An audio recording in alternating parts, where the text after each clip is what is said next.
हे दोस्तों, मैं चिराग एक वीडियो के साथ। तो आज हम देख रहे हैं इंटरनेशनल टैक्सेशन के 30 एमसीक्यूज़। पर देखिए, इन एमसीक्यूज़ को कवर करने से पहले आपको इनके थियोरेटिकल कॉन्सेप्ट का पार्ट आना चाहिए। तो मैंने इंटरनेशनल टैक्सेशन के 5 वीडियो कवर करवा दिए हैं, पहले वो देखिए, जिससे आपको एमसीक्यूज़ आसानी से समझ में आ जाएंगे। अब देखिए, फर्स्ट क्वेश्चन से स्टार्ट करते हैं। क्या कह रहा है? Aden rules 1953 is related to which of the following? दिसंबर 19 का है। तो यहाँ पे बोल रहा है पहला ऑप्शन टैक्स एग्जेम्पशन, दूसरा है डबल टैक्सेशन, तीसरा है डबल टैक्सेशन रिलीफ और चौथा है असेसमेंट ऑफ कॉर्पोरेट एंटिटी। तो इसका आंसर है डबल टैक्सेशन रिलीफ। क्योंकि देखिए, इंडिया के अलग अलग कंट्रीज़ के साथ DTAA है, यानी डबल टैक्सेशन अवॉइडेंस एग्रीमेंट है। उसमें से एक एडन रूल्स 1953 भी था, जिसमें इंडिया का एडन कंट्री के साथ क्या था? डबल टैक्सेशन रिलीफ से रिलेटेड एग्रीमेंट था। अब देखिए, मैंने बोला था, अब नहीं है, क्योंकि जनरली जैसे ही इस कंट्री का इंडिपेंडेंस हो गया और एक अलग से कंट्री बन गई यमन, मैं भी नीचे बता दूंगा आपको। तो जैसे यमन बन गई तो उसके बाद से जनरली ये जो एग्रीमेंट है वो ख़त्म हो गया। और हम बोल सकते हैं कि जो इंडिया के रेसिडेंट सिटीजन की बात करेंगे तो उन पे यूनिलेटरल रिलीफ का पार्ट अप्लाई होने लग गया, यानी सेक्शन 91 का पार्ट अप्लाई होने लग गया। तो देखिए, जैसे ही 30 क्वेश्चन कवर होंगे, जहां आपको दिक्कत आ रही होगी पर्टिकुलर, वो पॉइंट मैंने कवर कर लिए। तो देखिए, यहाँ पे सबसे पहले दिक्कत कि कौन कौन से एग्रीमेंट जनरली हैं अलग अलग कंट्री के साथ। तो यहाँ पे मैंने एक लिस्ट बता दी है, DTAA of India with other countries. तो देखिए, list of countries with which India has signed A double tax avoidance agreement. Mauritius के साथ कंप्रहेंसिव एग्रीमेंट ऐसे दे रखा है। अफगानिस्तान के साथ लिमिटेड एग्रीमेंट दे रखा है आपको। ऑस्ट्रिया के साथ कंप्रहेंसिव एग्रीमेंट। बहामास के साथ टैक्स इन्फॉर्मेशन एक्सचेंज एग्रीमेंट ऐसे दे रखे हैं, क्योंकि कभी कभी एग्जाम में लिस्ट 1 और लिस्ट 2 कंट्री के नाम और एग्रीमेंट जनरली ये दे देता है। ठीक है, आप और भी देख सकते हैं, आपको दिख जाएंगे। जैसे कुछ टिपिकल भी आ जाते हैं। यहाँ पे आप देख सकते हैं लेबनान के साथ लिमिटेड एग्रीमेंट है। वैसे ही आप बोल सकते हैं OECD मेंबर कंट्रीज़ के साथ कंप्रहेंसिव एग्रीमेंट है, इस तरीके से देखा है। पाकिस्तान के साथ लिमिटेड एग्रीमेंट है कि कुछ ही पर्टिकुलर जो होगी सोर्स ऑफ इनकम, उस पर टैक्स का पार्ट नहीं लगेगा, या जनरली बोल सकते हैं कि रिलीफ का पार्ट है। और बाकी सारी इनकम पे तो टैक्सेबिलिटी का पार्ट होगा ही होगा। क्योंकि कंप्रहेंसिव का मतलब क्या होता है कि मोस्टली जो सारी इनकम होती है उस पर रिलीफ का पार्ट होता है, लेकिन लिमिटेड में कुछ पर्टिकुलर सोर्स ऑफ इनकम पर ही रिलीफ का पार्ट होता है। तो जैसे देखिए, कतर के साथ कंप्रहेंसिव एग्रीमेंट है। वैसे टैक्स इन्फॉर्मेशन एक्सचेंज सिर्फ टैक्स इन्फॉर्मेशन जो कंपिटेंट अथॉरिटी है आपस में एक्सचेंज करने का काम करेगी, इस तरीके से दे रखा है। आपको बस क्या करना है, कंप्रहेंसिव एग्रीमेंट की कंट्रीज अलग कर लीजिए, लिमिटेड की अलग कर लीजिए, टैक्स इन्फॉर्मेशन एक्सचेंज की अलग कर लीजिए और लिमिटेड मल्टीलेटरल एग्रीमेंट की अलग कर लीजिए। तो आपको पता चल जाएगा कि कुछ कुछ तो कमी है। जैसे देखिए, श्रीलंका का दोनों है, कंप्रहेंसिव भी और लिमिटेड मल्टीलेटरल एग्रीमेंट भी है। वैसे देख लीजिए, सूडान का कंप्रहेंसिव, स्वीडन का कंप्रहेंसिव। तो आपको क्या करना पड़ेगा, थोड़ा एफर्ट तो करना पड़ेगा और अलग तो करना ही पड़ेगा। तो आप एक कॉपी लीजिए, रफ बुक लीजिए, उसमें थोड़ा सा पार्ट अलग कर देना। फिर देखिए, एडन रूल्स है, ये मुझे कहीं से मिल गया था तो मैंने सोचा आपको कवर कराना जरूरी है। तो एक बार पढ़ के देख लेना, आपको पता चलेगा कि यहाँ पे तो जनरली पहले पावर दे रहा था। क्या बोल रहा था? 1922 जो एक्ट है उसके सेक्शन 49A के अकॉर्डिंग गवर्नमेंट ऑफ इंडिया ने नोटिफिकेशन इशू किया, जिसके अकॉर्डिंग क्या हो गया, ये डबल टैक्सेशन रिलीफ रूल जो भी है एडन रूल्स 1953 ये आ गया, जिसमें हम बोल सकते हैं कि इंडिया और एडन कंट्री के बीच में एक एग्रीमेंट बन गया और डबल टैक्सेशन रिलीफ का पार्ट आ गया था। और 1961 एक्ट भी था, तो वो भी एक तरीके से इसके साथ कंसिस्टेंट था, मतलब इस प्रोविजंस को सपोर्ट कर रहा था। लेकिन उसके बाद जैसे ही ये आज़ाद हुआ, ये बोल रहा है 30 नवंबर 1967 से अलग से एक कंट्री बन गई। क्या बोल रहा है? The government of people's democratic republic of Yemen. पहले क्या बोलते थे? Formerly Aden. तो जैसे ही ये बनी तो उस केस में जो भी एग्रीमेंट था वो खत्म हो गया। कह रहा है thus there is no subsisting agreement between India and Aden for the avoidance of double taxation of income after November 30 1961। अब इस केस में क्या होता है, जो भी इंडियन रेसिडेंट है उस पर यूनिलेटरल रिलीफ के प्रोविजन लगते हैं। इसका मतलब जो इंडियन गवर्नमेंट है वो रेसिडेंस कंट्री के हिसाब से क्या करती है, रिलीफ का पार्ट आपको प्रोवाइड कर देती है, यानी यूनिलेटरल रिलीफ प्रोवाइड करती है। यहाँ पे कोई बायलेटरल रिलीफ नहीं है, क्योंकि बायलेटरल रिलीफ मतलब सेक्शन 90 यानी डबल टैक्सेशन अवॉइडेंस एग्रीमेंट का पार्ट होता है फॉरेन कंट्री के साथ, जो कि नहीं है। तो उस केस में इंडियन गवर्नमेंट क्या कर रही है, रेसिडेंसी रूल के अकॉर्डिंग आपको रिलीफ प्रोवाइड कर रही है सेक्शन 91 के अकॉर्डिंग। तो ये दे रखा है, एक बार पढ़ के देख लेना, आपको समझ में आ जाएगा, ज़्यादा टिपिकल नहीं है। ये तो मैंने एक्स्ट्रा पार्ट आपको कवर करके दे दिया था, ठीक है। तो जहाँ जहाँ आपको दिक्कत होगी मैंने अलग से नीचे पॉइंट कवर कर रखे हैं। तो इसका आंसर क्या होगा? सी, डबल टैक्सेशन रिलीफ। इसी तरह के देखिए यहाँ पे क्या बोल रहा है सेकंड क्वेश्चन में, match the following countries with type of double taxation avoidance agreement signed by India with them. Country के नाम दे रखे हैं और टाइप ऑफ एग्रीमेंट। अब देखिए, मैंने एक तीर से दो शिकार किए। जनरली मैंने आपको नाम बताए जब भी नीचे, तो उसमें जान पूछ के ऐसे नाम बताए जो कि अगले क्वेश्चन से रिलेटेड थे। तो मैंने आपको बताया था ऑस्ट्रिया, तो आपको बताया कि वहाँ पे ऑस्ट्रेलिया जैसे था और ऑस्ट्रिया था। तो कंप्रहेंसिव एग्रीमेंट की बात कर रहा है ऑस्ट्रेलिया में भी और ऑस्ट्रिया में भी, ठीक है। ये ऑस्ट्रिया है कंप्रहेंसिव एग्रीमेंट। बहामास की बात करता है तो सिर्फ टैक्स इन्फॉर्मेशन एक्सचेंज होती है, तो टैक्स इन्फॉर्मेशन एक्सचेंज एग्रीमेंट की बात कर रहा है। फिर लेबनान की बात करेगा तो मैंने जानबूझ के वहाँ पे रोक दिया था और बोला था लिमिटेड एग्रीमेंट, तो देख सकते हैं। और श्रीलंका में मैंने रोका तो मैंने क्या बताया, दोनों है, कंप्रहेंसिव भी है और लिमिटेड मल्टीलेटरल एग्रीमेंट का पार्ट भी है। तो आप देख सकते हैं, आपको मैंने क्या बताया, सेकंड, फोर्थ, वन और थर्ड ये बताया। तो आप देख सकते हैं सेकंड, फोर्थ और ये वन और थर्ड। तो अपना जो आंसर होगा वो होगा बी, सेकंड का। ठीक है। अब देखिए इसके बाद इतने ज़्यादा क्वेश्चन तो नहीं आए, क्योंकि आपको पता है कि ये नया टॉपिक है और इसमें से आगे क्वेश्चन आ सकते हैं, तो इसलिए थियोरेटिकल कॉन्सेप्ट को पढ़ना जरूरी है। तो उस अकॉर्डिंग मैंने इंपॉर्टेंट क्वेश्चन कवर किए। तो आप देख सकते हैं क्या बोल रहा है, source rule of taxation provided that income is to be tax. तो देखिए क्या बोल रहा है, जहाँ पे आपने इनकम जनरेट की, जहाँ पे इनकम ओरिजिनेट हुई, वहाँ पर क्या होगा, टैक्सेशन का पार्ट होगा, तो उसे बोलेंगे सोर्स। जैसे अगर मैंने बोला कि किसी इंडियन कंपनी ने क्या करा, किसी यूएसए की कंपनी को या यूएसए के पर्सन को टेक्निकल सर्विस प्रोवाइड की, तो उसने कहाँ पे जनरेट की, यूएसए में सोर्स इनकम जनरेट की। तो हम क्या बोल सकते हैं, इन the country in which such income originates, यही तो होगा। तो यहाँ पे थर्ड का होगा आपका बी। ठीक है।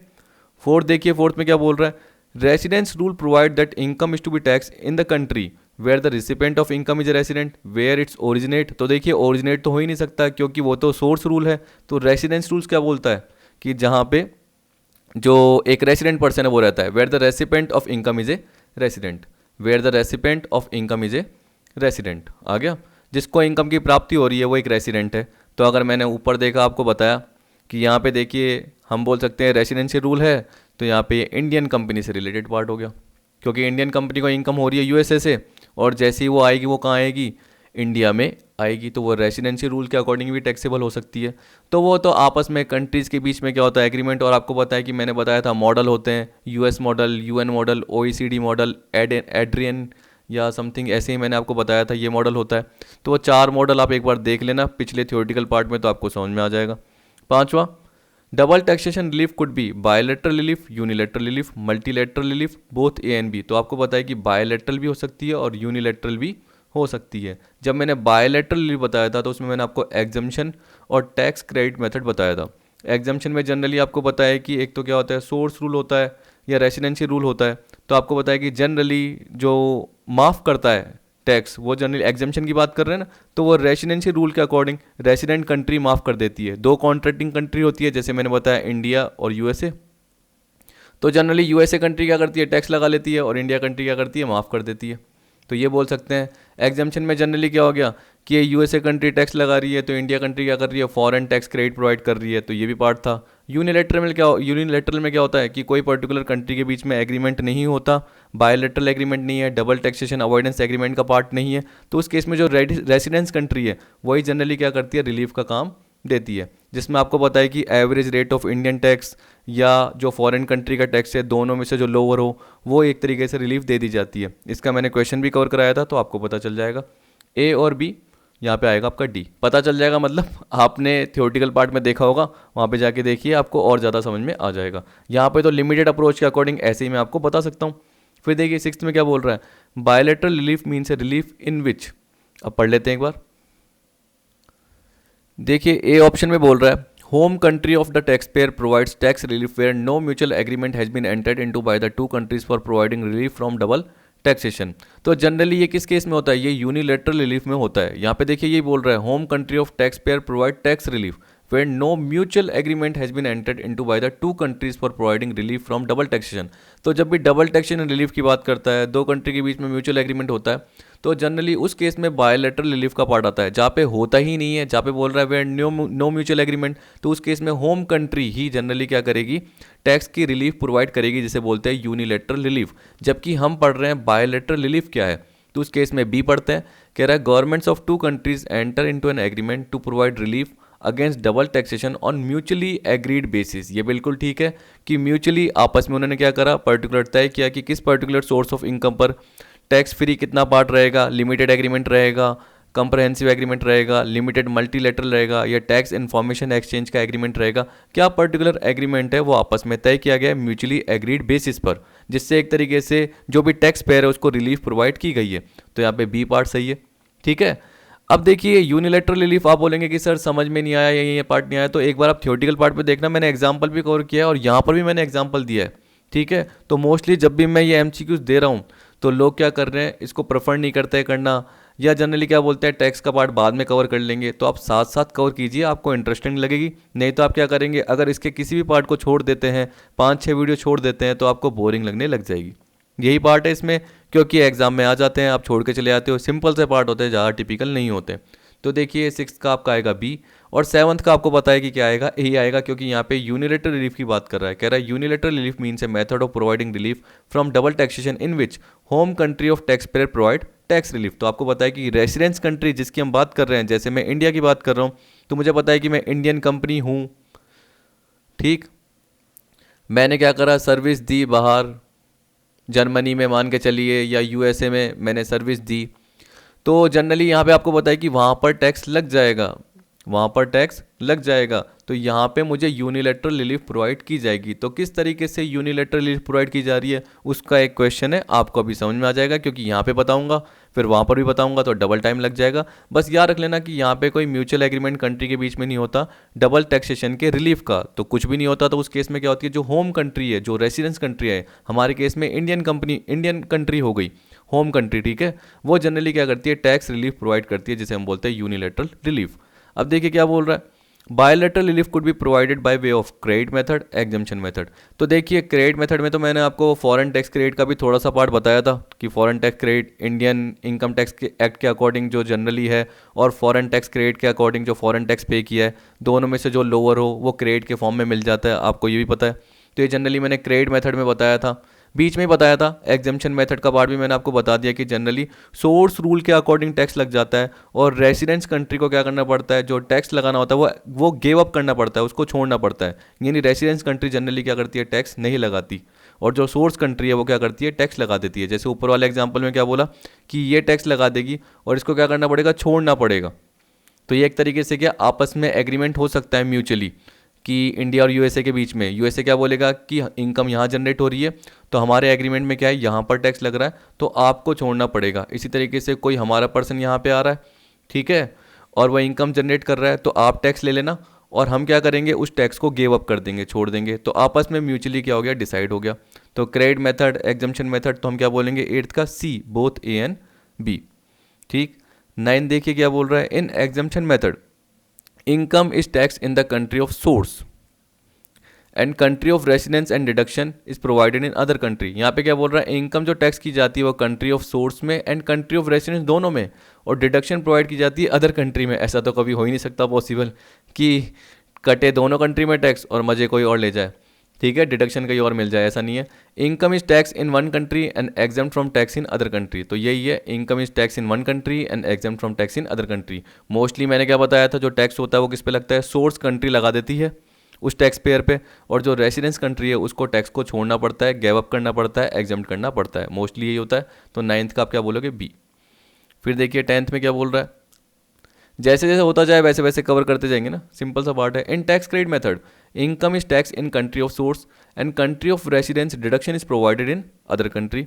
यहाँ पे क्या बोल रहा है कि इनकम जो टैक्स किया जाता है कंट्री ऑफ सोर्स में एंड कंट्री ऑफ रेसिडेंस में, deduction is provided in other country. एक बार मैं पढ़ लेता हूँ। फिर बी पॉइंट में क्या बोल रहा है, income is tax in one country and exempt from tax in other country. ये तो जनरली हमने अभी एग्जाम्पशन मेथड में पढ़ा, तो यही आपका पार्ट होगा 10th का ए। तो एक बार ये पढ़ लीजिए ढंग से क्या बोल रहा है इसमें। देखिए मैंने ये पॉइंट पढ़ के देखा, थोड़ा सा गड़बड़ हो गई लिखने में एक तरीके से। ऊपर आप देखेंगे यहाँ पे एंड लगा हुआ है, तो यहाँ पे एंड नहीं लगा हुआ, और अगर इसको हम सही ढंग से पढ़ेंगे तो income is tax in country of source and country of residence. आपको पता है कि टैक्स क्रेडिट मेथड में मैंने क्या बोला कि एक पर्सन जैसे इंडिया का है, वो बाहर भी इनकम अर्न कर रहा है और यहाँ पे भी इंडिया में भी इनकम अर्न कर रहा है, तो इसकी ग्लोबल इनकम पे भी टैक्स लगेगा और यहाँ की इनकम पर भी टैक्स लगेगा, दोनों पार्ट पे टैक्स लगेगा। इसका मतलब क्या है कि सोर्स के अकॉर्डिंग तो वो टैक्स दे के है, इसके अलावा रेसिडेंशियलशिप के हिसाब से, रेसिडेंसी रूल के अकॉर्डिंग भी उसको क्या करना पड़ेगा, टैक्स देना पड़ेगा। लेकिन जो वो सोर्स के अकॉर्डिंग टैक्स दे के आया है यूएसए में, जर्मनी में, तो उसको फॉरेन टैक्स क्रेडिट मिल जाएगी। तो इसको ऐसे बोल सकते हैं, income is tax in country of source and country of residence and deduction is provided in residence country, domestic country, ऐसे बोल सकते हो कि डिडक्शन आपको मिल जाएगी। डिडक्शन किसकी मिलेगी, जो भी फॉरेन टैक्स पे किया है उसकी क्रेडिट के फॉर्म में, क्योंकि आपको पता है कि जो भी आपका टीडीएस बाहर से कटा है, जैसे आपने टेक्निकल सर्विस दी, आपने कोई बुक्स पब्लिश की, जैसे आपको पता है कि यूएसए में किसी पब्लिकेशन हाउस ने आपसे बुक्स पब्लिश कराई, तो आपको जो उसकी रॉयल्टी मिली, यानी आप ऑथर हो तो आपको उसकी जो रॉयल्टी का पार्ट मिला, तो रॉयल्टी की आपको पता है कि इंडिया में क्या होती है, एग्जामेशन भी, वो डिडक्शन भी मिलती है 80 QQB में। तो उसका मैंने एग्जांपल भी कवर कराया था और एक मैंने एग्जांपल भी लिया है, तो उससे आपको थोड़ा पता चल जाएगा। तो जनरली ये टैक्स क्रेडिट मेथड के फॉर्म में आ जाएगा। Income is tax in country of source and country of residence and deduction is provided in domestic country, किसके फॉर्म में, फॉरेन टैक्स क्रेडिट के फॉर्म में। तब ए सही रहेगा, एक तरीके से ऐसे बोल सकते हैं, ठीक है। वरना आप नहीं चाहो तो नन ऑफ द अबव करोगे, क्योंकि एग्जाम में तो बिल्कुल प्रॉपर क्वेश्चन आएगा। ये तो मैंने कहीं से लिया, तो इसलिए थोड़ी सी मिस्टेक क्या हो गई, प्रिंटिंग की हो गई। अब देखिए 11 देखिए, central government may enter into an agreement with the government of any country outside India under section 90 for granting relief in respect of. तो आप देख सकते हो कि जनरली अंडर सेक्शन 90 की बात कर रहा है। ये प्रॉपर पूरा पार्ट आपको मैंने बताया था, जिसमें आपको बताया कि एक तरीके से डबल टैक्सेशन अवॉइडेंस एग्रीमेंट का ही था। एक बार आपको मैं दिखा देता हूँ, उसके बाद आपको ये पॉइंट बिल्कुल अच्छे ढंग से समझ में आ जाएगा। देखिए इस पर्टिकुलर पॉइंट में आ गए अपन, agreement with foreign countries section 90 bilateral relief. The central government may enter into an agreement with the government of any country outside India or specified territory outside India. देखिए एक तरीके से आप बोल सकते हैं ना, स्पेसिफाइड टेरिटरी मैंने बताया था कि एनी कंट्री आउटसाइड इंडिया, जैसे आप बोले कि जापान, यूएसए, जर्मनी, जो कि इंडिया के बाहर है। लेकिन इसके अलावा क्या होते हैं, कभी कभी ऐसी भी टेरिटरी होती है जिनको अलग से एक दर्जा दिया होता है, जो जनरली हम बोल सकते हैं, जैसे देखो मैं बोल सकता हूँ कि चाइना, और वैसे ही आप बोल सकते हो कि हांगकांग। तो हांगकांग एक तरीके से आपके लिए क्या हो गया, स्पेसिफाइड टेरिटरी हो गया। तो उसको आप डिटेल में एक बार पढ़ के देखना, आपको समझ में आ जाएगा कि वो स्पेसिफाइड टेरिटरी का पार्ट क्या हो गया। For the granting of relief in respect of income on which have been paid both income tax under this act and income tax in that country or specified territory as the case may be, or income tax chargeable under this act and under the corresponding law in force in that country or specified territory as the case may be to promote mutual economic relation, trade and investment। ठीक है, तो यहाँ पे relief क्यों दी जा रही है, क्योंकि यहाँ पे जो टैक्स का पार्ट है, टैक्स पेयर है, उसको फालतू में डबल टैक्स ना देना पड़े। तो इनकम जिस पे क्या हो, इस एक्ट के अकॉर्डिंग, इनकम टैक्स एक्ट के अकॉर्डिंग, और दूसरी जो कंट्री है या जो स्पेसिफाइड टेरिटरी है उसके अकॉर्डिंग टैक्स लगा है, तो उसको रिलीफ मिल सके। इसी तरीके से बोल रहा है कि इस एक्ट में जो इनकम टैक्स चार्जेबल है और दूसरी कंट्री के कोई स्पेसिफिक लॉ के अकॉर्डिंग जो टैक्स चार्जेबल है, तो वो ना लगे, जिससे एक म्यूचुअल इकोनॉमिक रिलेशन बने। जो ग्लोबल हम रिलेशन की बात कर रहे हैं, जो हम म्यूचुअल ट्रेड की बात कर रहे हैं, हम मल्टीनेशनल कंपनीज के डेवलपमेंट की बात कर रहे हैं, या हम बात कर रहे हैं कि इंडियन कंपनी बाहर ग्रोथ कर सके, तो उस केस में जनरली उसके लिए डबल टैक्सेशन के रिलीफ का पार्ट होना चाहिए। तो यहाँ पे यही बोल रखा है, तो आप पढ़ सकते हैं कि granting relief in respect of income where income tax has been paid both in India and in country of residence of tax payer. ठीक है, फिर भी बोल रहा है income on which income tax is chargeable under the IT act and under the corresponding law in force in that country. ये आ गया। अब देखिए बोल रहा है कि where income tax has been paid both in India and country of residence of tax pair. इसका मतलब ये हो सकता है कि कोई फॉरेन कंपनी यहाँ पे आई, तो उसकी जो इनकम जनरेट हुई वो इंडिया में भी टैक्सेबल हो गई, और जहाँ पे वो रेसिडेंस है वहाँ पर भी टैक्सेबल हो गई, तो दोनों जगह टैक्सेबल हो गई। तो उसकी रिलीफ प्रोवाइड करने के लिए जनरली एक एग्रीमेंट आया, जो कि डबल टैक्स अवॉइडेंस एग्रीमेंट था सेक्शन 90 के अकॉर्डिंग। तो याद रखना, सेक्शन 90 बायलैटरल रिलीफ और section 91 unilateral relief. Section 90 double tax avoidance agreement और सेक्शन 91 उसमें कोई भी म्यूचुअल एग्रीमेंट नहीं होता। ठीक है, तो यहाँ पे हम बोल सकते हैं 11th का जो आंसर होगा वो सी, बोथ ए एंड बी। तो देखिए थोड़े टिपिकल है समझाने के पॉइंट ऑफ व्यू से, पर अगर आपने थियोरटिकल पॉइंट देखे होंगे तो आपको आराम से समझ में आ जाएंगे। अब देखिए 12th में क्या बोल रहा है, where an SSC is eligible to claim the DTAA benefit. उस केस में क्या बोल रहा है, provisions of DTAA shall apply to the SSC, provision of income tax act shall apply to the SSC, provision of DTAA और income tax act which is more beneficial shall apply to the SSC. आपको पता है कि जैसे मैं India की बात कर रहा हूँ और इंडिया जर्मनी के बीच में या इंडिया यूएसए के बीच में क्या एक एग्रीमेंट है, जैसे इंडिया जर्मनी के बीच में क्या है, कोई एग्रीमेंट है डबल टैक्स अवॉइडेंस एग्रीमेंट का, तो उस केस में इनकम टैक्स एक्ट के अकॉर्डिंग रेट लग रही है 10%। ठीक है, और जर्मनी के रूल के अकॉर्डिंग या हम बोल सकते हैं जर्मनी के रूल नहीं, डबल टैक्स अवॉइडेंस एग्रीमेंट के अंतर्गत जो लग रही है वो लग रही है 4%। तो मेरे लिए बेनिफिशियल क्या है, 10% और 4%। जो एसएससी के लिए बेनिफिशियल है विच इज मोर बेनिफिशियल, तो मेरे लिए बेनिफिशियल होगा कि मैं 4% से टैक्स कटवाऊँ, ना कि 10% से। तो यहाँ पे 12th का आपका आएगा सी। ये भी जनरली हमने कवर किया था, आप चाहे तो देख सकते हैं। देखिए ये रहा, where the central government has entered into agreement with the government of any country or specified territory outside India for granting relief or tax or avoidance of double taxation, then in relation to assessee to whom such agreement apply, the provision of this act shall apply to the extent they are more beneficial to that assessee. तो ये फिर मैंने आपको समझाया भी था कि दोनों में से जो कम हो, दोनों में से जो टैक्स का पार्ट कम बने, इस तरीके से मैंने आपको बताया था रेट के अकॉर्डिंग। तो इस तरीके से आप ध्यान रखते रहिए, जो भी पर्टिकुलर प्रोविजन है उसको डिटेल में कवर कीजिए, क्योंकि उसी के क्वेश्चन बन के आ सकते हैं। अब देखिए ये 13 है, इसमें क्या बोल रहा है, double taxation relief for income tax in the country with which no agreement exist is govern by. तो देखिए क्या बोल रहा है कि डबल टैक्सेशन रिलीफ मिल रहा है जो भी इनकम टैक्स हो रही है उस कंट्री में जिसमें कोई भी एग्रीमेंट दूसरी कंट्री के साथ एग्जिस्ट नहीं है। तो उस केस में आपको पता है कि यूनिलैटरल रिलीफ का पार्ट आता है और 13 का आंसर बन जाता है ए, क्योंकि सेक्शन 91 यूनिलैटरल रिलीफ की बात करता है। ठीक है, और section 90 double tax avoidance agreement की बात करता है। और याद रखना 12 का आंसर मैंने बताया सी, कहीं भूल मत जाना, 13 का है ए। 14 देखिए, relief under section 91 can be granted to, तो किसको दी जाती है, तो आपको पता है कि रेजिडेंशियल रूल है, जैसे मैंने भी आपको बताया कि सेक्शन 91 यूनिलैटरल रिलीफ की बात करता है, तो वो सोर्स कंट्री में टैक्स लगा के आया है, आपको मैंने ये बता दिया। एक मिनट, ये पेन गायब हो गया। सोर्स कंट्री में वो टैक्स लगा के आया है तो उसको अपनी रेसिडेंशियलशिप के हिसाब से रिलीफ मिल जाएगी, यानी इंडियन गवर्नमेंट क्या करेगी, उसको रिलीफ दे देगी। तो यहाँ पे हम क्या बोलेंगे, can be granted to resident. 14 का क्या होगा आपका ए। 15 देखिए, अब देखिए ये क्वेश्चन कवर करेंगे जिससे आपको समझ में आ जाएगा कि हम यूनिलैटरल रिलीफ की कैसे बात कर रहे थे।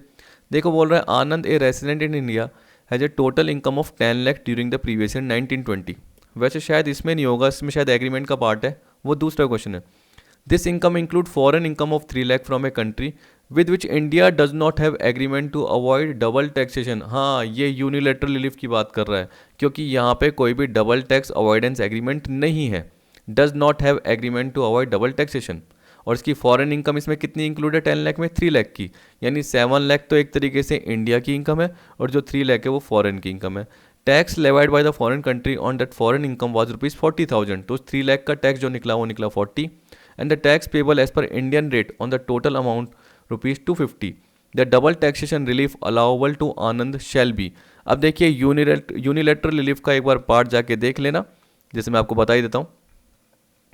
देखिए जब मैंने पीडीएफ कवर कराई थी तो एग्जांपल कवर कराया था बाईलैटरल का, फिर उसके बाद मैं आया था यूनिलैटरल रिलीफ पे, तो ये भी आपको बता देता हूँ। ये रहा, आ गया मैं इस पार्ट पे। तो देखिए ये प्रोविज़न तो आप पढ़ ही लोगे, जो पर्टिकुलर यहाँ पे आपको दे रखे हैं कि कैसे एक resident in India generally unilateral relief का केस उसके केस में आ जाता है, क्योंकि कोई म्यूचुअल एग्रीमेंट नहीं है दूसरी कंट्री के साथ। इनकम और जो भी है क्या आउटसाइड इंडिया में एक तरीके से, जिसको deem to accrue arise in India नहीं माना जा रहा है, ठीक है, वहाँ पर वो टैक्स दे के आया है टीडीएस के फॉर्म में या कैसे भी उससे जनरली ले लिया गया है, या डिडक्शन के फॉर्म में उसको नेट इनकम मिली है, वो क्या मिली है, कम मिली है, और म्यूचुअल एग्रीमेंट कोई भी नहीं है अंडर सेक्शन 90 के अकॉर्डिंग। उसके बाद क्या बोल रहा है, then he shall be entitled to the deduction from Indian income tax payable by him.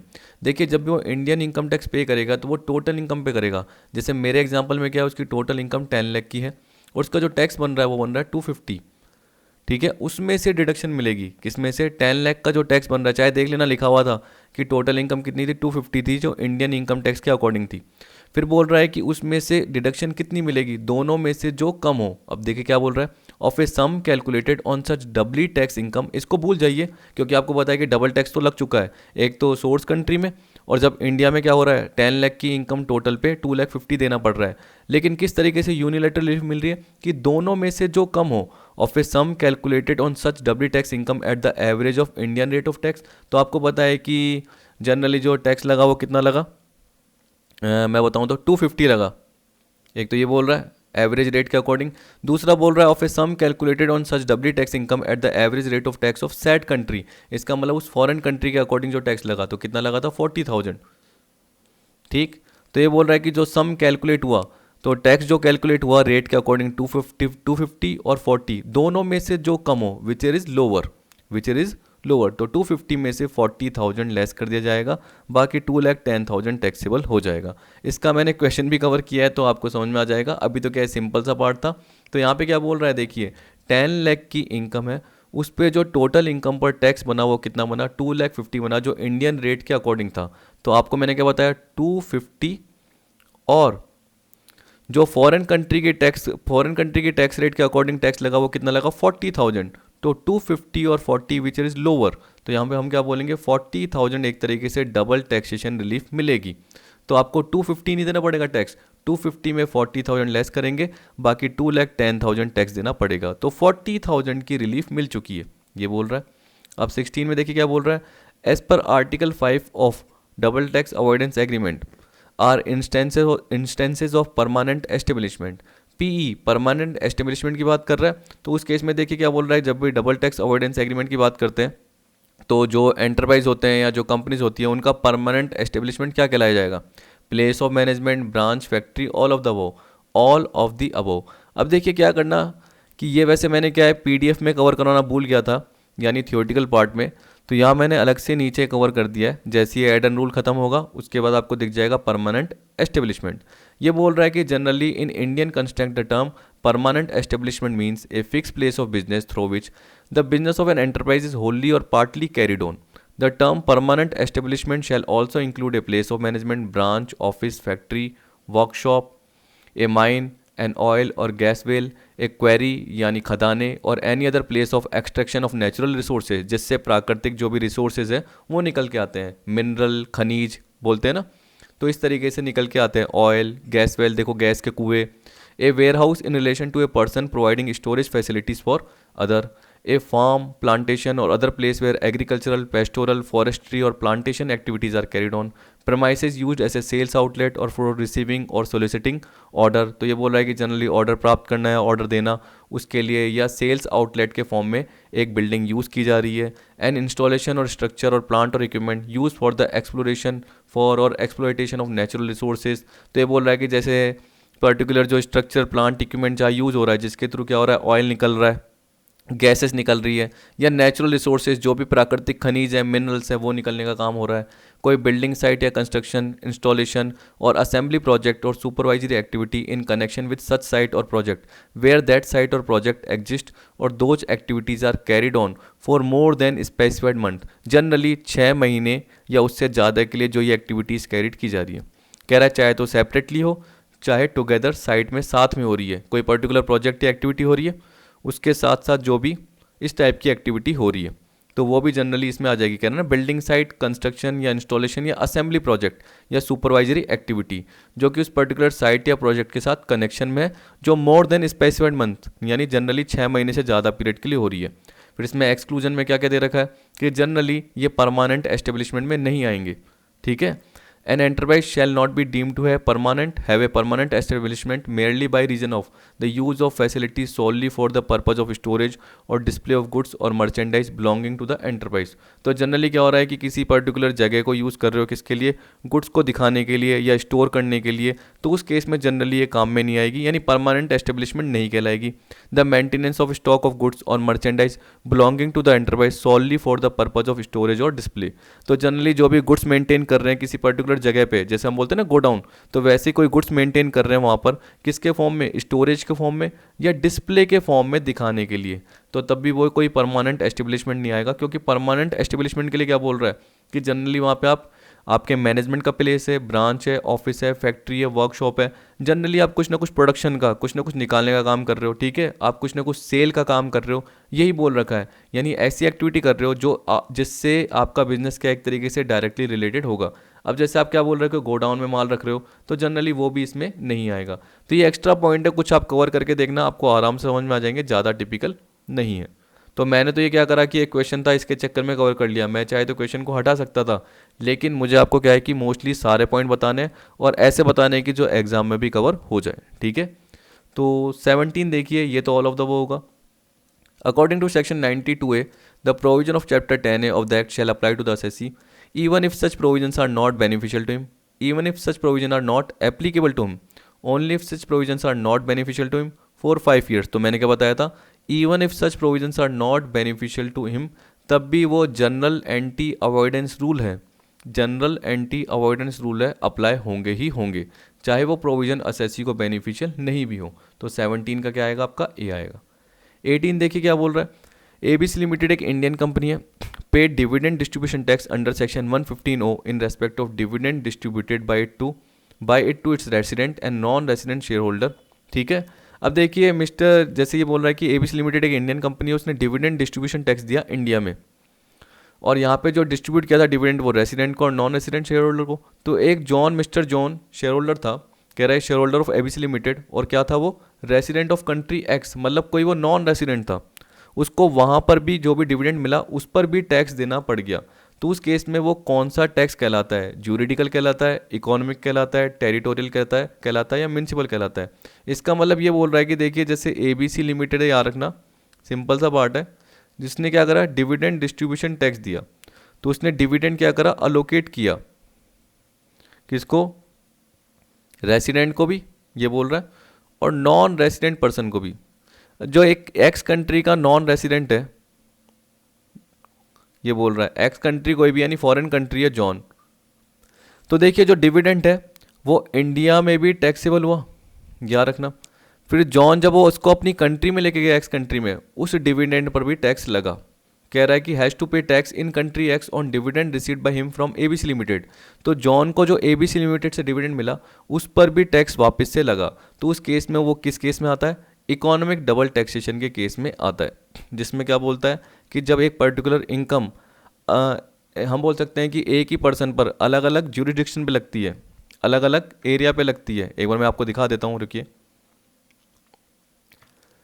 देखिए जनरली मैं आ गया हूँ इस पे, ये पर्टिकुलर पीडीएफ मैंने बताई थी। तो इकोनॉमिक डबल टैक्सेशन और जुडिशियल, तो यहाँ पे अगर मैंने अभी गलत बोल दिया तो उसका पार्ट बता देता हूँ कि एबीसी लिमिटेड ने डिविडेंड डिस्ट्रीब्यूशन टैक्स दिया, उसके बाद एक्स ने भी अपनी कंट्री में टैक्स दिया, तो उसे बोलता है इकोनॉमिक डबल टैक्सेशन, जिसमें क्या बोल रहा है, same income tax in 2 or more country but in the hands of different tax payer.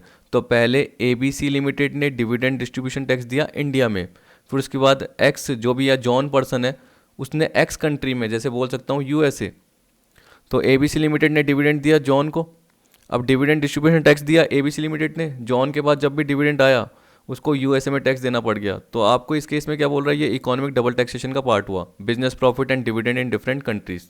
तो एबीसी लिमिटेड यानी इंडिया में भी टैक्सेबल हुआ और जो यूएस है उसमें भी टैक्सेबल हो गया। तो यहाँ पे क्या बोल रहा है, but in the hand of different tax pair, in the hand of different tax pair, ये मेन है। जुडिशियल में क्या होता है, अलग अलग स्टेट में लगता है लेकिन सेम पर्सन पे ही लेवाई होता है। जैसे हमने बोला कि वो सोर्स कंट्री में क्या हुआ, उसने टेक्निकल सर्विस से रिलेटेड फीस कमाई तो वहाँ पे टीडीएस कट गया या टैक्स का पार्ट कट गया, उस रूल के अकॉर्डिंग या उनके लॉ के अकॉर्डिंग। फिर रेसिडेंसी रूल के अकॉर्डिंग भी उसी पर्टिकुलर इनकम पर सेम पर्सन पर टैक्स लग गया, तो उस केस में क्या बोलेंगे, जुडिशियल या ज्यूरिडिकल, जुडिशियल या ज्यूरिडिकल। लेकिन इकोनॉमिक का मतलब क्या हो गया कि अलग अलग कंट्री में अलग अलग टैक्स पेयर पे टैक्स लग रहा है सेम इनकम पर। ठीक है, तो यहाँ पे आपको पता है कि डिविडेंड की इनकम सेम है, लेकिन एक बार एबीसी लिमिटेड पर लग रहा है इंडिया में और एक बार जॉन पर लग रहा है पर्टिकुलर एक्स कंट्री में। तो उस केस में हम क्या बोल सकते हैं, एबीसी लिमिटेड अलग हो गया और जॉन अलग हो गया, तो डिफरेंट टैक्स पेयर है, तो इकोनॉमिक डबल टैक्सेशन का पार्ट आ गया। अब देखिए 19 में क्या बोल रहा है, in order to claim relief under the tax treaty in India a non resident should have a business presence in India, should produce his permanent account number, should produce tax residence certificate, should produce his income tax return filed in the home country। देखिए तो बोल रहा है कि जब भी tax treaty होती है तो एक नॉन रेसिडेंट को क्या देना पड़ता है, मैंने आपको बताया था टैक्स रेसिडेंसी सर्टिफिकेट देना पड़ता है, should produce tax residency certificate. तो 19 का जो आंसर होगा वो होगा आपका सी। 20 देखिए, where a person resident in India derives income from a nation with which India does not have a DTAA, such person is given credit in India in the following manner। अब बोल रहा है कि उसको किस बेसिस पर क्या दी जाती है, क्रेडिट दी जाती है इंडिया में जिसके साथ उसका डबल टैक्स अवॉइडेंस एग्रीमेंट नहीं है। Where a person resident in India derives income from a nation with which India does not have a DTAA। तो आप एग्जाम्पल के फॉर्म में बोल सकते हो कि इंडिया का कोई रेसिडेंट है जैसे एक्स, उसने इनकम अर्न करी किसी एक वाई कंट्री में या बोल सकता हूँ जैसे जापान में, जिसके साथ उसका डबल टैक्स अवॉइडेंस एग्रीमेंट नहीं है, ऐसे मान के चलिए, या जापान मान लीजिए, पेरू मान लीजिए, जिसमें जनरली कोई एग्रीमेंट नहीं है, ऐसे मान के चलिए। तो पेरू के साथ कोई भी उसका डबल टैक्स अवॉइडेंस एग्रीमेंट नहीं है, तो उस केस में such person is given credit in India in the following manner. तो इंडियन गवर्नमेंट या इंडिया उसको क्या करेगी, क्रेडिट देगी किस मैनर में, entire tax paid in the foreign countries allowed as deduction, जितना भी फॉरेन कंट्री में टैक्स पे किया है वो डिडक्शन के फॉर्म में अलाउ हो जाएगा। पहली चीज़ तो ये बोली, तो हम बोलेंगे नहीं। ठीक है, दूसरा, tax paid in foreign country on income which is doubly tax is allowed as deduction. हम बोलेंगे ये भी नहीं कि फॉरेन कंट्री में जो टैक्स पे किया है जिस पे डबली टैक्स लगा है, मतलब फॉरेन कंट्री में भी लगा है और आपकी कंट्री में भी लगेगा, वो डिडक्शन के फॉर्म में अलाउ होगा, नहीं। C, tax paid on income which is doubly tax is allowed as deduction at the Indian rate of tax only. तो ये बोल रहा है कि जो भी टैक्स पे किया है उस पर इंडियन रेट के अकॉर्डिंग डिडक्शन मिलेगा, नहीं। ये पार्ट होगा D, tax paid on income which is doubly tax, जिस पे डबली टैक्स लग चुका था, is allowed as deduction at the Indian rate of tax or rate of tax of foreign country which is lower. देखिए अभी अभी unilateral relief के case में विच इज लोअर 250 और 40 किया था ना अभी अभी, ये वाला क्वेश्चन, ये वाला 15 वाला सेम यही तो है। तो देखिए इस तरीके से आपको टैक्स देना है। एक तो आपको क्या करना है, average rate of Indian tax के अकॉर्डिंग देखना है टैक्स, और एक आपको देखना है फॉरेन कंट्री के टैक्स के अकॉर्डिंग टैक्स। जब फॉरेन कंट्री की टैक्स रेट के अकॉर्डिंग टैक्स निकलेगा और इंडियन रेट के अकॉर्डिंग टैक्स निकलेगा, दोनों में से जो कम है जनरली वो एग्जम्पशन के फॉर्म में यानी डिडक्शन के फॉर्म में मिल जाएगा और बाकी पार्ट टैक्सेबल होगा। तो हम क्या बोलेंगे, 20 का डी पार्ट सही है जब यूनिलैटरल रिलीफ का पार्ट होता है, जब कोई म्यूचुअल एग्रीमेंट नहीं होता। ठीक है, अब 21 देखिए, सम्राट resident in India has earn an income of 4 lakh by way of lump sum consideration for copyright of book from a publisher in country E with which India does not have a DTAA। तो देखिए सीधी सी बात है, ये section 91 का case आ गया unilateral relief का, जिसमें क्या बोल रहा है, एक सम्राट इंडिया का रेसिडेंट है, उसने 4 लाख की इनकम अर्न करी, कोई बुक का कॉपीराइट था किसी पर्टिकुलर कंट्री ई में, मान के चलिए फॉरेन कंट्री है, ठीक है, जिसका इंडिया के साथ क्या डबल टैक्स अवॉइडेंस एग्रीमेंट नहीं है। The same has been taxed at a flat rate of 5% in country E. तो उस कंट्री ई में 5% के अकॉर्डिंग टैक्स लग गया। In India his gross total income is 7 lakh. अब देखिए इंडिया में उसकी टोटल जो इनकम है वो 7 लाख है, जिसमें से आपको बताया कि 7 लाख में जो इंडिया की इनकम है वो कितनी है, 3, और ये बोल रहा है कि जो बाहर की इनकम है वो कितनी है, 4। याद रखना इंडिया की इनकम 3 है और जो 4 लाख कमाया वो क्या कमाया, बाहर से एक तरीके से रॉयल्टी के फॉर्म में पार्ट मिला है। अब देखिए जब भी आपको रॉयल्टी के फॉर्म में कोई पार्ट मिलता है तो आपको 80 QQB की डिडक्शन मिल जाती है। तो देखिए यहाँ पे बोला double taxation relief available is. अब डबल टैक्सेशन रिलीफ क्या अवेलेबल होगा, तो इसके लिए आपको क्या करना पड़ेगा, पर्टिकुलर ये क्वेश्चन देखना पड़ेगा। एक बार आपको बता देता हूँ। देखिए जैसे ही मैंने ये यूनिलैटरल रिलीफ कवर कराया था, ये आ गया ये यूनिलैटरल रिलीफ, ये वाला इलस्ट्रेशन सेम टू सेम है। यहाँ पे आपको कोई भी दिक्कत नहीं होगी। इसमें जनरली क्या बोलेगा कि एक पर्सन है जिसकी खुद की प्रोफेशन की इनकम ही है और बाहर की कंट्री से रिलेटेड भी इनकम है जिस पे उसको डिडक्शन मिल रही है 80 QQB की, यानी 5 लाख प्लस 3,74,000 की। यहाँ पे भी देखिए जनरली रॉयल्टी ऑन बुक्स की बात कर रहा है, फॉरेन कंट्री से उसको रॉयल्टी मिली है और 3 लाख की डिडक्शन भी मिलेगी। तो आप देख सकते हैं यहाँ पे 874 लिया, डिडक्शन लेस की 574 आया, उसका टैक्स निकाल के देख लेना अप टू 250 निल, फिर नेक्स्ट 250 कितना है 5%, उसके बाद आपको पता है कि नेक्स्ट 5 लाख के लिए 20% है, ऐसे करके 27,300 आ गया। उस पर 4% सेस जोड़ दिया हेल्थ एंड एजुकेशन, तो ये 28,392 आया था। वहाँ पे मैंने प्रॉपर बताया था तो देख सकते हैं। फिर अपॉन क्या करा, टोटल इनकम डिवाइड करके एवरेज रेट ऑफ टैक्स आ गई, जो इंडियन रेट ऑफ टैक्स आ गई, याद रखना, ठीक है। और कंट्री वाई यानी फॉरेन कंट्री की जो टैक्स रेट थी वो 20% थी, जो कि रॉयल्टी पे जनरली लग रही थी, ये रही, ठीक है। अब ये बोल रहा है कि दोनों में से जो कम है जनरली वो रिलीफ के फॉर्म में मिल जाएगी, कि जो भी टोटल टैक्स है उसमें से इतना पार्ट लेस हो जाएगा और बाकी जो पार्ट है वो टैक्स पेबल हो जाएगा। तो 2 लाख क्यों दे रखा है, क्योंकि आप देख सकते हैं कि रॉयल्टी की इनकम 5 लाख थी, लेकिन उसमें से जो डिडक्शन है 3 लाख की 80 QQB के अकॉर्डिंग वो मिल गई, तो बाकी 2 लाख का 4.95% क्या मिल गया, डिडक्शन मिल गया। तो बोल सकते हैं ना, देखो 4.95% या 20%, दोनों में से जो लोअर है वो जनरली एक तरीके से रिलीफ के फॉर्म में मिल जाएगी अंडर सेक्शन 91। अब यही केस हम अपने वाले में लेके देखते हैं, तो मैं जनरली क्या बोलूँगा कि ग्रॉस टोटल इनकम जो थी वो कितनी थी, देखो मैं यहाँ लिख लेता हूँ जिससे आपको समझ में आ जाएगा। ग्रॉस टोटल इनकम थी 7 लाख, ठीक है।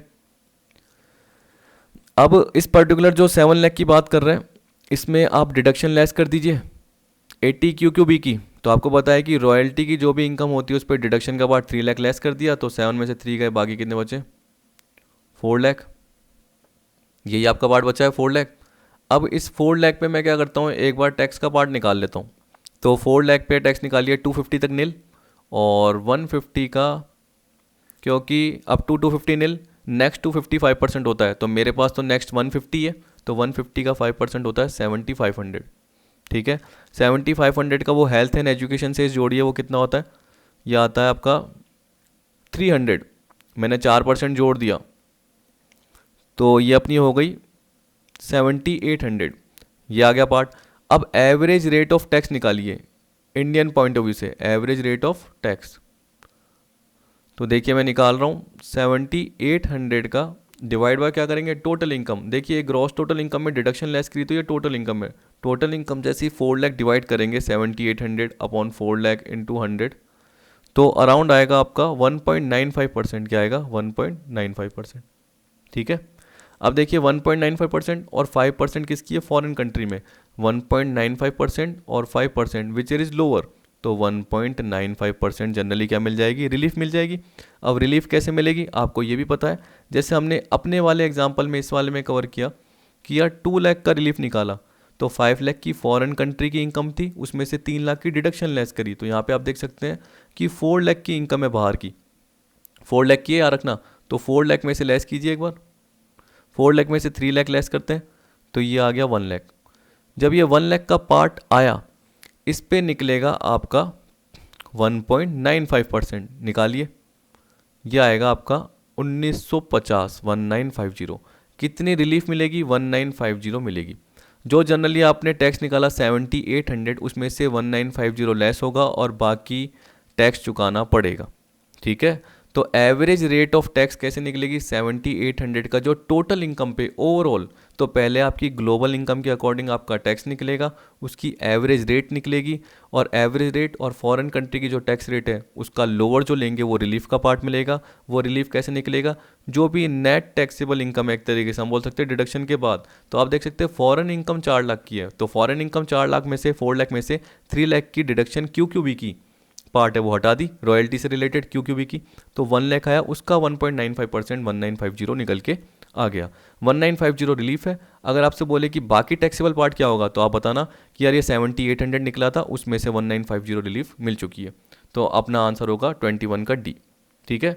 अब एक बार मैं ये हटा देता हूँ ताकि अगला क्वेश्चन हम पढ़ सके, 22।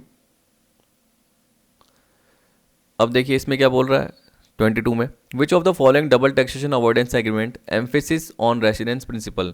तो आपको देखिए मैंने बताया था यूएन, यूएस, ओईसीडी और इंडियन मॉडल। तो ओईसीडी मॉडल जो होता है वो रेसिडेंस प्रिंसिपल पे फोर्स करता है, और जो यूएन मॉडल होता है वो जनरली दोनों का कॉम्बिनेशन का पार्ट बताता है। देखिए यहाँ पे मैं बता देता हूँ, यहाँ जब मैंने आपको ये पॉइंट बताया था शायद मैंने 4th वीडियो में बताया था, क्योंकि मैं ये बीच में 3rd वीडियो में बताना भूल गया था, तो इसलिए मैंने इसको 4th वीडियो में कवर कर लिया था, जिसमें बताया था ओईसीडी मॉडल किस पे एम्फेसिस करता है, रेसिडेंस प्रिंसिपल पे। यूएन मॉडल दोनों का ही कंबाइंड मिक्सचर है रेसिडेंस और सोर्स का, लेकिन ज़्यादा एम्फेसिस करता है सोर्स पे।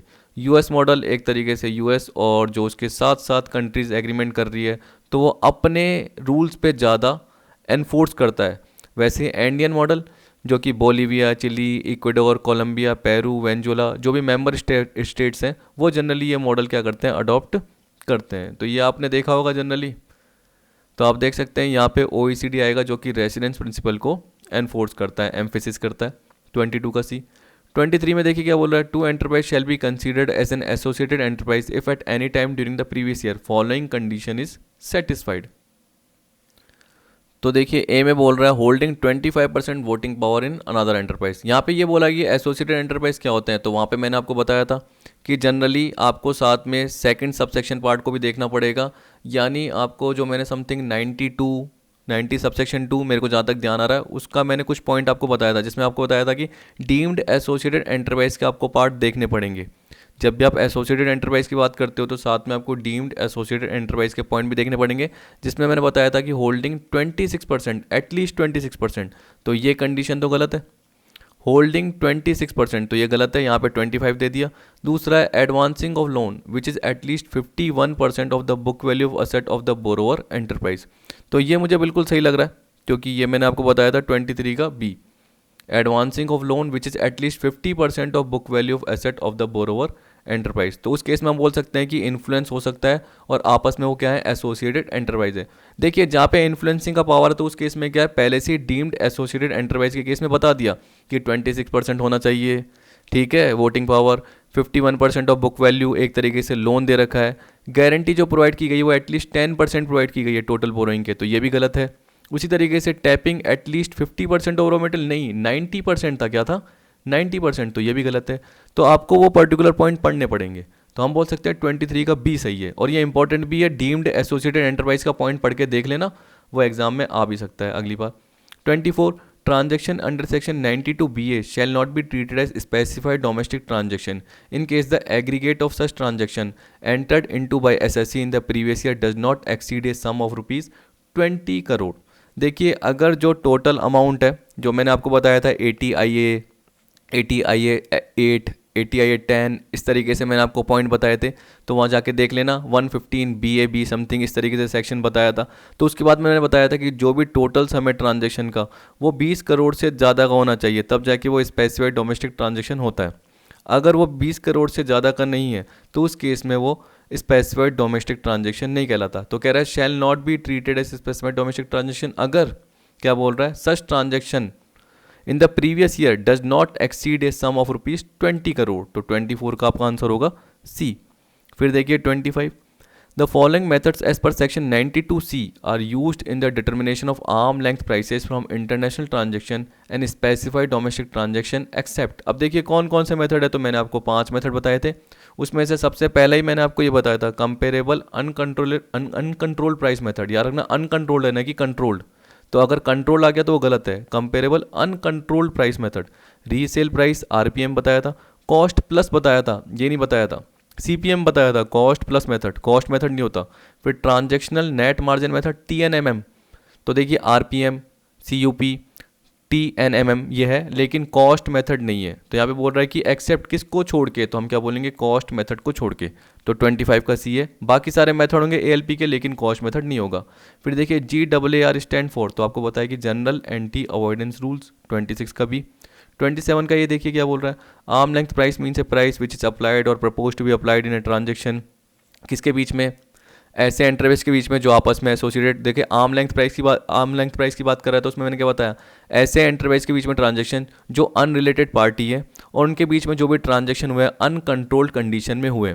आपको पता है कि जब डीम्ड एसोसिएटेड एंटरप्राइज की बात करता है तो 26% की बात करता है, 51% की बात करता है, 10% की बात करता है, 90% की बात करता है, तो वहाँ इन्फ्लुएंसिंग का पावर आ जाता है। तो उस केस में जो ट्रांसफर प्राइस है वो फ्लक्चुएट हो जाती है और प्रॉफिट का पार्ट क्या होता है, कम दिखाया जाता है। या तो इनकम कम दिखाई जाती है या एक्सपेंस या लॉसेस ज़्यादा दिखा दिए जाते हैं। तो उसी को सही करने के लिए गवर्नमेंट क्या लेके आई, आर्म लेंथ प्राइस लेके आई, जिसमें क्या बताया, ऐसी प्राइसिंग जो कि ऐसे ट्रांजैक्शन में जो एसोसिएटेड एंटरप्राइज को छोड़ के अदर एंटरप्राइज के बीच में है, कि आपस में वो एसोसिएटेड एंटरप्राइज नहीं है, और ऐसी जगह ट्रांजैक्शन हुआ है जो अनकंट्रोल्ड कंडीशन में हो, जहाँ पे इन्फ्लुएंसिंग का पार्ट नहीं हुआ हो। तो 27 का देख लेना, आपका आएगा ए।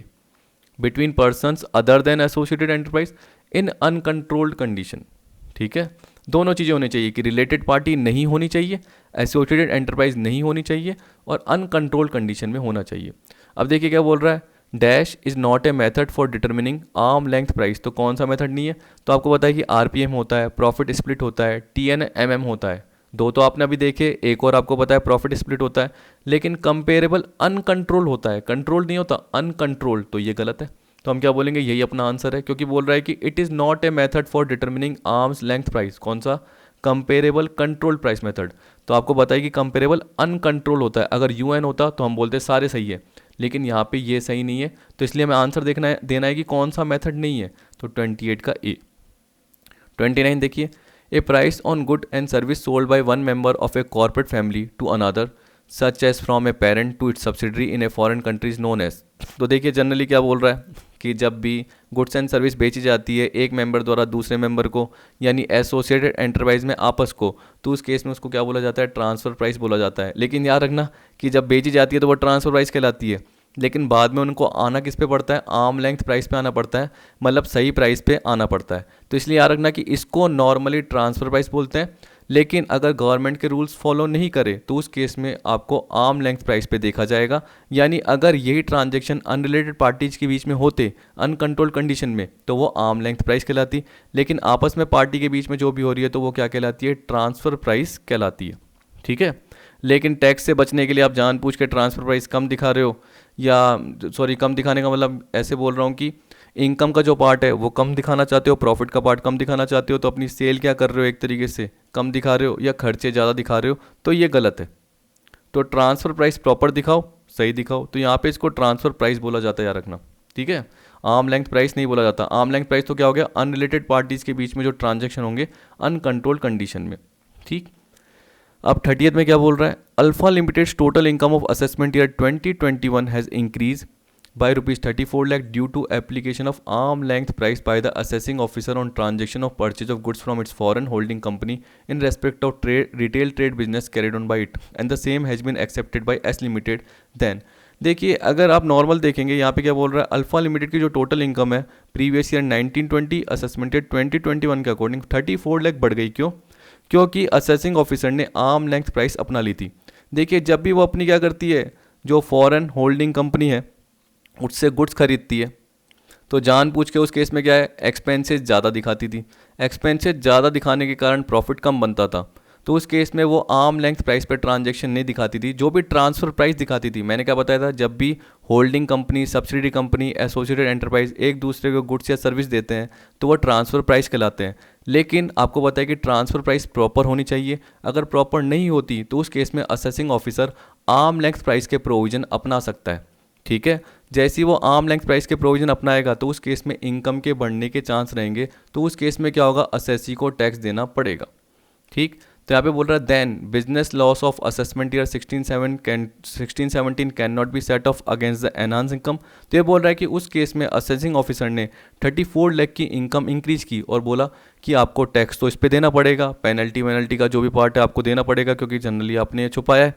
अब बताइए कि उस केस में जो पर्टिकुलर असेसी है उसको ये मिलेगा या नहीं मिलेगा, बिजनेस लॉस का सेट ऑफ का पार्ट। तो हम बोलेंगे ये जनरली मिल जाता है, याद रखना। डिडक्शन अंडर चैप्टर 6 से can not be claimed in respect of enhance income. जो भी इनकम बढ़ी है उस केस में डिडक्शन नहीं मिलेगी, तो हम बोलेंगे बिल्कुल ठीक है, उसको चैप्टर 6A की कोई भी डिडक्शन नहीं मिलेगी। 80C से 80U बोलते हैं, उसकी कोई भी डिडक्शन वो क्लेम नहीं कर सकता।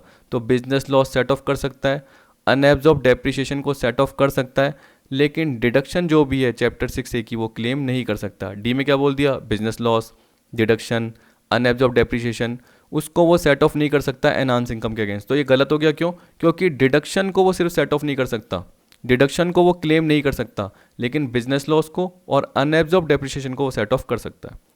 ठीक है, तो वो केवल डिडक्शन को क्लेम नहीं कर पाएगा क्योंकि यहाँ पर उसने अपनी जो ट्रांसफ़र प्राइस है वो गलत दिखाई है और आर्म लेंथ प्राइस के अकॉर्डिंग उसकी इनकम क्या हो रही है, 34 लाख बढ़ के आ रही है, तो उस केस में उसको डिडक्शन नहीं मिलेगी। तो 30 में हम क्या बोलेंगे, सिर्फ एक पार्ट अप्लाई होगा कि उसको डिडक्शन नहीं मिलेगी। ठीक है, तो इस तरीके से सारा पार्ट हो गया। 30 के 30 क्वेश्चन मैंने कवर करा दिए। जहाँ तक मुझे लगा था कि ये पर्टिकुलर सही रहेंगे उतने मैंने क्वेश्चन कवर कराए।